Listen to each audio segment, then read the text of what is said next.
Olá, seja bem-vindo a mais um Conexão Legislativa. No Conexão Legislativa de hoje, vamos falar sobre um evento realizado pelo Instituto do Legislativo Paulista, o ILP. O meu convidado de hoje é o professor Júlio Comparini, que é professor universitário e participou desse evento. Eu gostaria que o senhor primeiro falasse um pouquinho do que foi esse evento aí, abordou Platão, abordou muitas coisas da filosofia e a gente também nesse programa fazer a relação da filosofia com a política nos dias de hoje. Professor, seja muito bem-vindo à Rede Alesp. Boa tarde, olá a todos. Gostaria de cumprimentá-los inicialmente. Guga aí, obrigado pelo convite. Bem, esse evento, né, esse ciclo que tem sido promovido pelo ILP, ele de fato, como foi bem colocado aí pelo apresentador no início, ele tem esse propósito de fazer uma articulação da filosofia com a política. Né? A minha fala nesse evento, ela foi a fala que abriu esse evento e foi a respeito de Platão, não é, filósofo grego, lá do século IV a.C., e ela tem algo que é particularmente interessante a gente colocar aqui. Por quê? Porque Platão está escrevendo ali no limiar do aparecimento da democracia, que é o nosso regime político atual, né? A nossa Constituição de 88 é uma Constituição democrática. Então, o que é interessante ser dito, eu acho, num primeiro momento, quando a gente pensa em filosofia, e quando a gente pensa em política, em especial vivendo numa democracia, como é o nosso caso. O legal é a gente lembrar que a filosofia ela é fruto da política. Né? Então, esse é um primeiro dado interessante aí. São através das reformas de Clístenes, né, um reformador político ateniense, lá no século V a.C., que apareceu na história pela primeira vez esse regime político que a gente chama de democracia, né? E acho que é até interessante a gente fazer um exercício aqui de filologia, de descoberta do significado das palavras, né? Quando a gente pensa em democracia, a gente deve lembrar que cracia, né, vem do grego kratos, que é poder, e demos, no grego, também significaria povo, ou algo nesse sentido. Então, como todos sabemos, né, democracia é o regime em que o povo exerce o poder diretamente, ou, no nosso caso, mais comumente, né, por meio dos representantes eleitos. Por exemplo, os nossos deputados estaduais aqui na Assembleia Legislativa do Estado de São Paulo. Agora, é curioso notar também, Google e nossos telespectadores, que a democracia aparece no século V antes de Cristo, e a filosofia ela vai surgir um pouco antes disso, mas os primeiros grandes filósofos, Platão, por exemplo, né, Sócrates e Platão, que foi seu discípulo, que são os dois primeiros grandes pensadores da história, eles vão aparecer apenas no século seguinte, no século IV. E vão aparecer, isso que eu, na minha fala ali no ciclo, que inclusive está disponível no canal do ILP para todos, eu tentei destacar, Platão vai fazer uma crítica à democracia. Então, isso é interessante, talvez, destacar também. O primeiro grande filósofo da história, que é Platão, houveram outros filósofos importantes, mas um primeiro filósofo a respeito de quem todos já ouviram falar por aí alguma vez, né, em algum momento na vida, esse filósofo Platão é um crítico da democracia, Guga. Então, esse acho que é um primeiro ponto legal. A gente pode até trabalhar um pouco as críticas que ele faz à democracia, e aí um pouco falando no sentido geral do ciclo, né? Qual a importância do ciclo e por que, por exemplo, voltar lá atrás para falar de Platão? O ponto central na filosofia, as histórias, as ideias, né, as teses, elas vão e vêm. Então, é evidente que hoje ninguém, em sã consciência, vai pretender aplicar na sua exata integralidade as ideias de Platão, ou de Aristóteles, ou de Cícero, ou de Marco Aurélio, e assim por diante, né, para mencionar alguns autores que foram trabalhados aqui já no nosso ciclo. Ninguém vai pretender aplicar as ideias desses autores aqui ainda hoje. Só que as ideias, ou até, usando um vocabulário típico da política, né, muito, muito comum da gente ouvir a todo momento, as ideologias políticas, né, que até hoje informam o nosso debate, né, o nosso debate público, inclusive dos nossos deputados aí na Assembleia Legislativa, essas ideias, elas retornam. Então, a gente consegue encontrar lá em Platão, e eu espero poder daqui a pouco falar um pouco sobre esse tema, a gente consegue encontrar ali em Platão temas e discussões que, de alguma maneira, são reciclados hoje. Né? Então, acho que a advertência é importante. É óbvio que o momento histórico é hoje, é outro, né? Seria anacrônico a gente querer aplicar as mesmas ideias de Platão para os dias atuais, mas muita coisa do que está lá atrás a gente pode recuperar e essa recuperação nos serve, e eu não tenho dúvida de que esse, pelo menos, é o grande propósito do ciclo, pelo que eu posso perceber como participante, a gente pode aproveitar essas ideias para conferir uma profundidade maior ao nosso debate político. Né? Então, eu vejo essa iniciativa do ILP, né, que organizou esse curso por meio do professor Silvio Gabriel Serrano Nunes, ela é muito oportuna porque ela, de alguma maneira, ela complementa os trabalhos relevantíssimos que os nossos deputados prestam a nós. Né? Então, os deputados estão, digamos, envolvidos no cotidiano da disputa política, disputa no bom sentido, né? Cada um tentando levar a termo as suas propostas, fazer valer os seus ideais e convencer os outros dos seus projetos, né, dos seus propósitos. Então, os deputados estão ali no dia a dia lidando com as questões mais imediatas, né, de alguma maneira.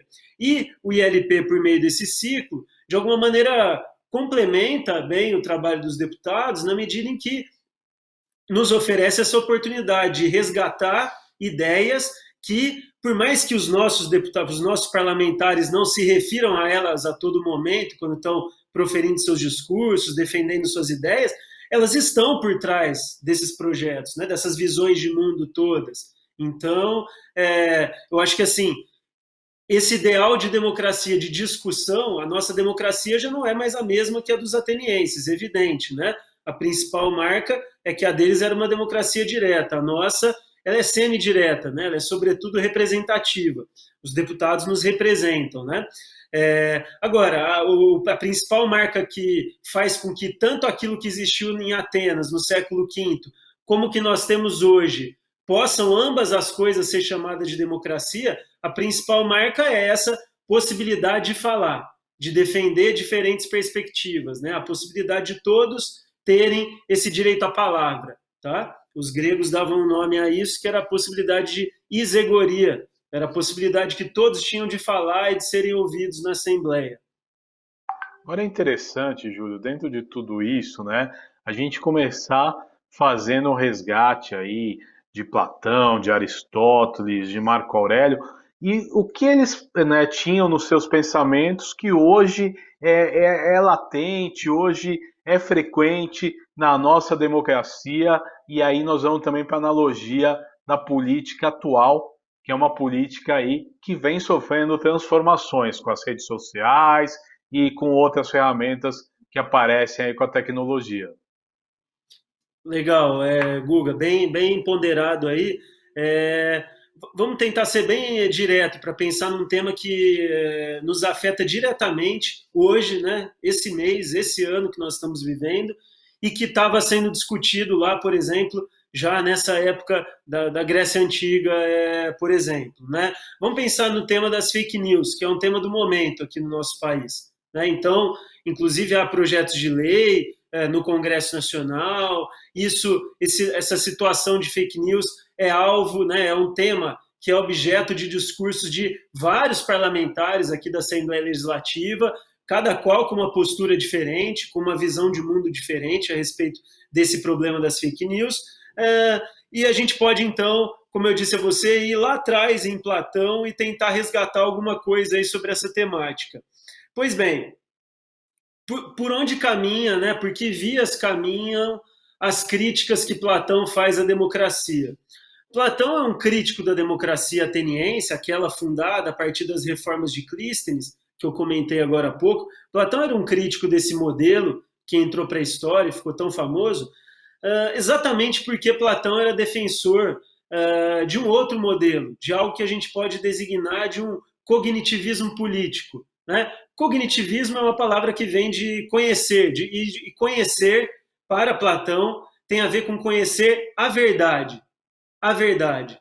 Então, quando eu coloco que Platão era um defensor de um regime que poderia ser designado de um cognitivismo político, o que eu quero dizer é que, para Platão, deveria governar apenas aquele que fosse portador ou que tivesse possibilidade de chegar à verdade, numa perspectiva mais ou menos científica, né? Quando a filosofia surge lá no século 7, 6 a.C., e se aperfeiçoa ali no século 4 com Platão, não existe ainda a diferença entre filósofo e cientista que a gente faz hoje, né? Então, tanto filósofo como cientista eram aqueles, basicamente, que se dedicavam a entender o mundo e a fazer propostas para o mundo a partir da racionalidade, da razão, né? Então, o vínculo é o seguinte: quem conhece é o filósofo cientista que, através do uso da razão, chega à verdade. Para Platão, por que uma democracia não havia sustentação de ser? Por que a democracia é um regime sem sentido para Platão?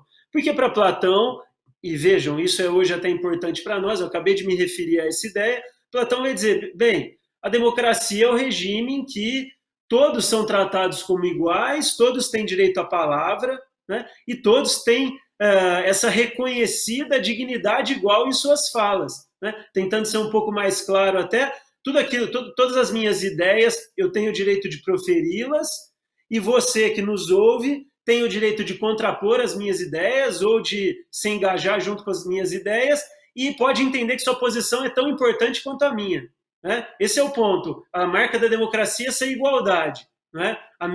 O meu posicionamento não é melhor do que o do outro, né? Todos têm direito de colocar os seus posicionamentos e como que a gente decide se não houver uma concordância? Pela maioria, né? Mas a lógica da democracia é não existe um melhor do que o outro.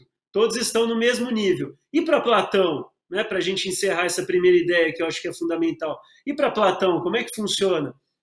O ponto é o seguinte, para Platão, existe a verdade. E se existe a verdade, existe apenas um discurso que merece ser aceito, que merece dignidade, que merece elogio. E qual é esse discurso? O discurso que profere, que revela a verdade, por assim dizer. Todos os outros discursos devem ser descartados. Não devem merecer atenção, não devem merecer amparo, não devem merecer a adesão da comunidade. Então, vejam o que Platão está colocando lá no século IV a.C., por exemplo, né, na República, que é a principal obra, a mais conhecida obra dele, né, e uma das obras mais conhecidas da história do Ocidente, é exatamente isso. Né? Platão vai propor um filósofo deve governar como rei absoluto, a famosa tese do rei filósofo, porque o filósofo, o cientista, é aquele que tem condição de chegar à verdade. Né? E conhecendo a verdade, ele vai propor as melhores soluções para a sociedade. E aí a democracia, como ela fica? Não, eu quero privilegiar os pontos de vista mais diferentes possíveis.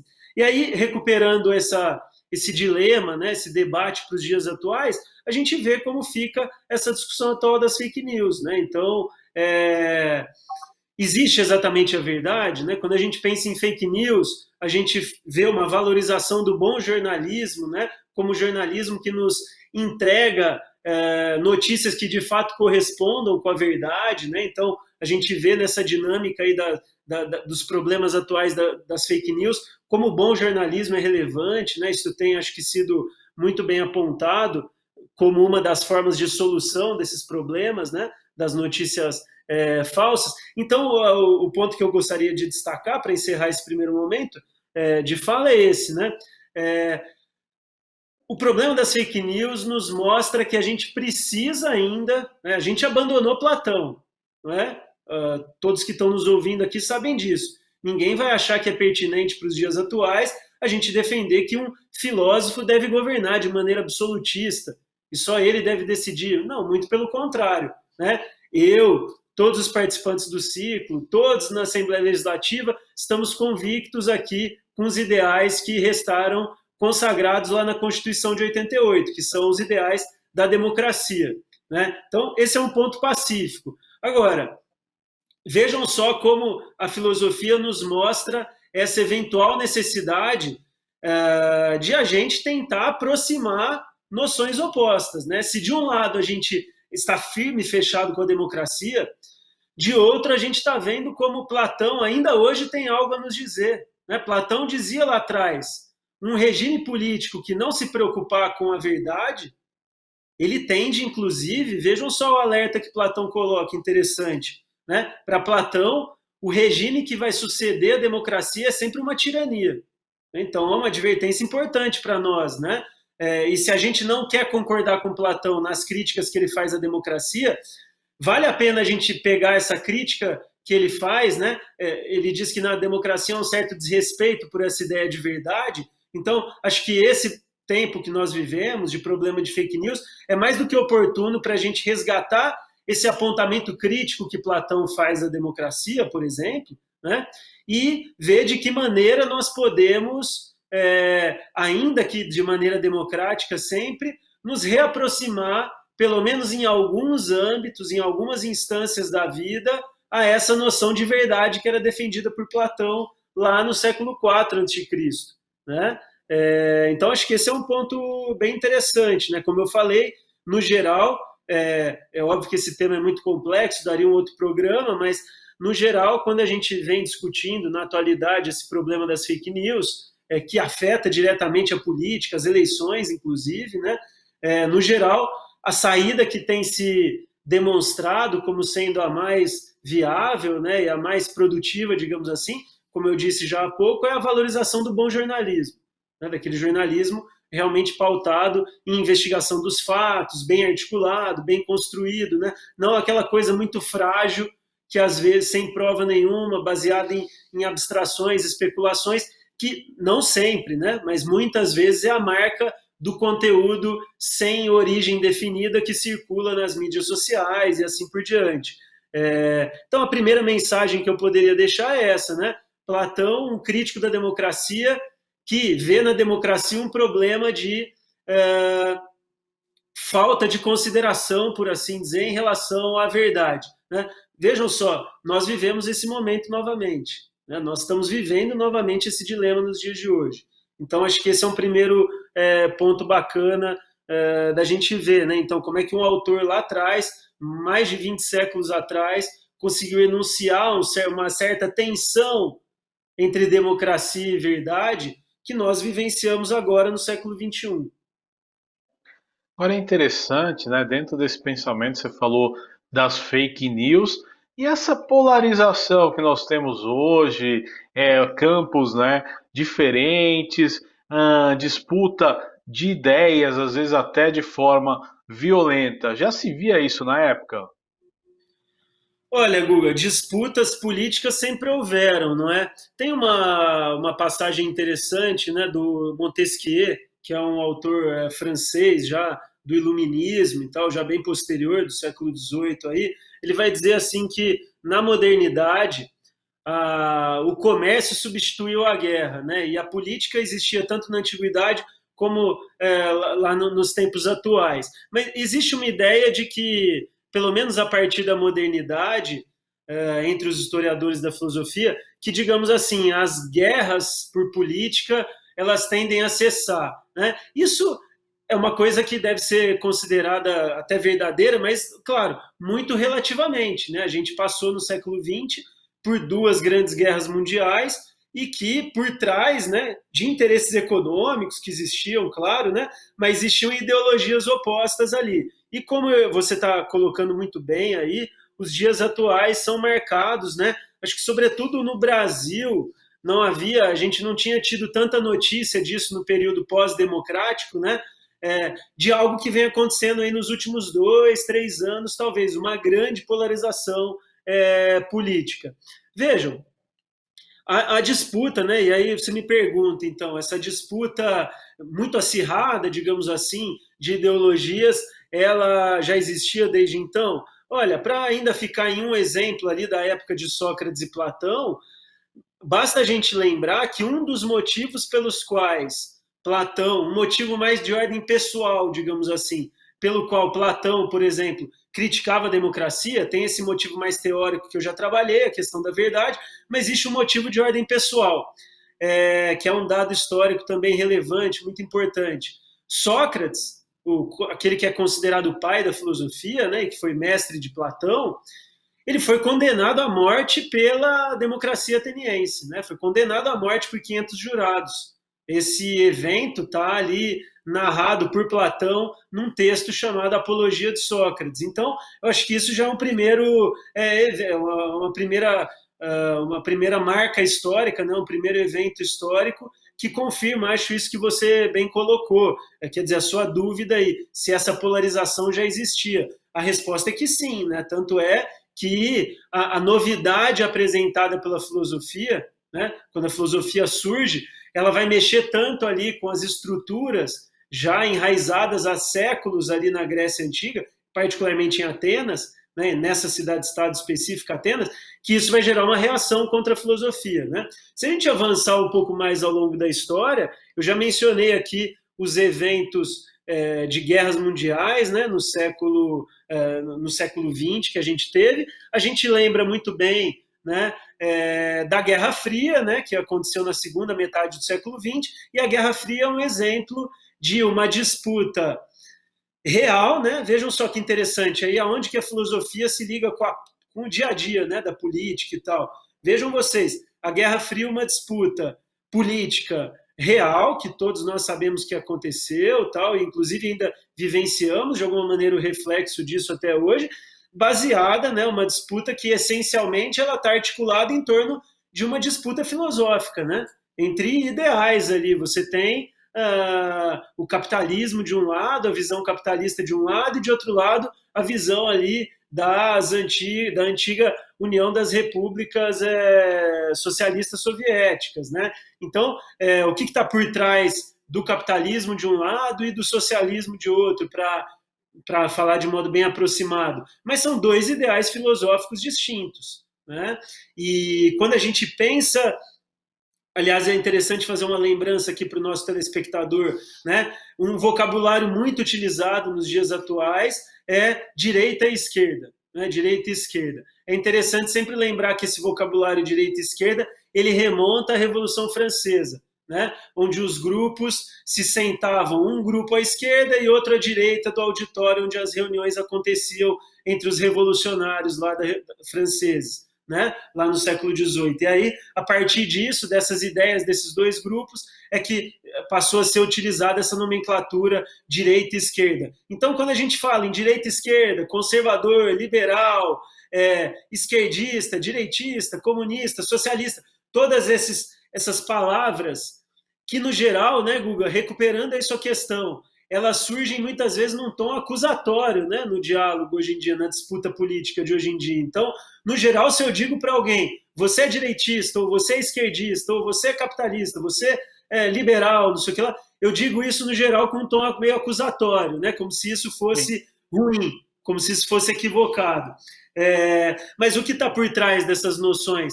Ideais filosóficos, né? A gente pode até discutir melhor daqui a pouco, se for o caso, um certo quadrante que vai nos dar as noções fundamentais aí de cada uma dessas visões de mundo que ainda hoje estão presentes nos diálogos, né? E que explicam, inclusive, o que está por trás de cada um dos partidos políticos, né? Quais são as ideologias e as bandeiras de uma ou de outra agremiação e assim por diante. Legal. Professor Júlio, é importante, né? O programa, ele é curto, né? A gente não tem todo esse tempo, mas eu gostaria que o senhor fizesse agora uma síntese, né? Com a política hoje. O que eles trouxeram de fato? Bom, esses pensadores que eles trouxeram de fato, além de Platão, que eu já disse aqui, Platão nos trouxe, olha, vocês precisam se preocupar com a verdade, né? Já tivemos um exemplo aqui. Vamos pensar então, Google e os nossos telespectadores aqui que nos ouvem, em dois projetos ideais, né? A gente aqui não tem a ver, não tem propósito algum aqui nesse momento a gente falar em nomes, mas é evidente, a gente está no Brasil, a gente está no estado de São Paulo, no ano de 2020, então, evidentemente, o telespectador vai fazer as associações que entender pertinentes, né?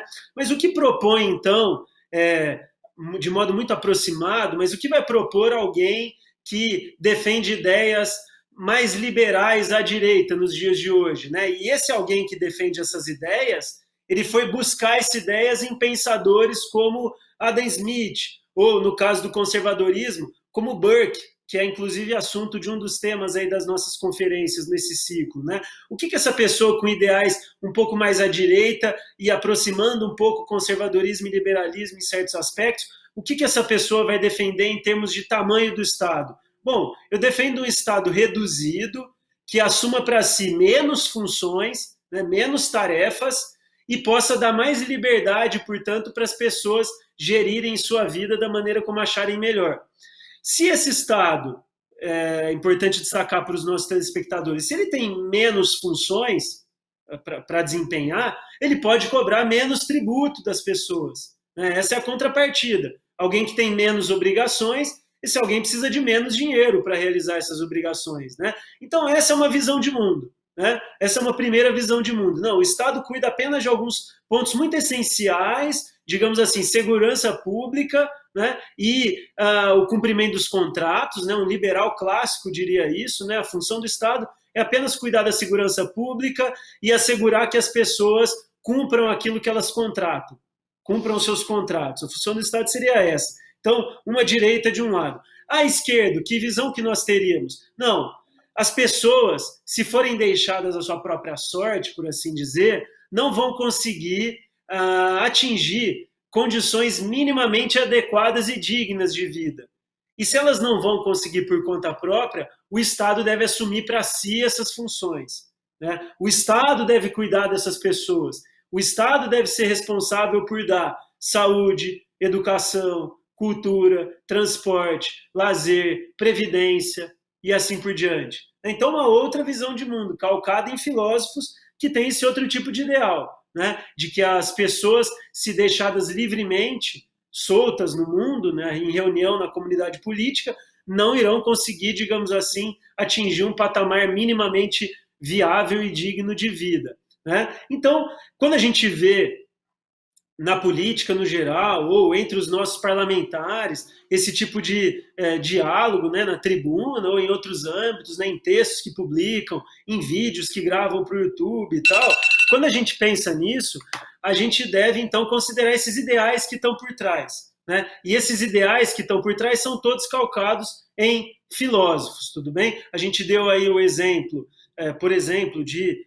Burke, a gente tem o Hayek, que é um economista liberal importante no século XX, né? E nós vamos ter autores de outras vertentes também no século XX, desde autores que defendem, de fato, uma superação do capitalismo pelo socialismo, como você vai ter autores intermediários, né? De algo que a gente pode aproximadamente chamar de social-democracia, que é também mais ou menos aquilo que está na nossa Constituição, né? Um Estado democrático de direito, um Estado que é baseado no regime capitalista, mas que é também um Estado social, que entrega direitos sociais. Então, Guga, para fechar aí a resposta à sua questão, o que esses autores têm a nos entregar hoje? Eles têm a nos entregar, por exemplo, a nossa Constituição. Né? A nossa Constituição, por mais que ela não faça referência direta a nenhum filósofo, é evidente que isso não acontece, né? Ela está fundada num certo ideal filosófico. Né, que é o ideal do Estado social, que está presente em um autor, para citar um que nós trabalharemos aqui no ciclo também, que é o John Rawls, né, talvez o maior filósofo político do século XX, da segunda metade do século XX. Então o Rawls defende, por exemplo, essa ideia de alguns direitos mínimos que o Estado deve conferir às pessoas. Então acho que é isso, Guga. Professor Júlio, eu quero agradecer a sua participação nesse Conexão Legislativa de hoje. Até uma próxima oportunidade que a gente possa debater e discutir mais sobre esse assunto. Obrigado, viu? Obrigado, agradeço à TV Alesp pela oportunidade, parabenizo a Assembleia, a TV Alesp e o ILP pela iniciativa do ciclo e espero que continuemos debatendo ainda por muitos anos. Obrigado, tchau. Muito obrigado, professor. Este foi mais um Conexão Legislativa.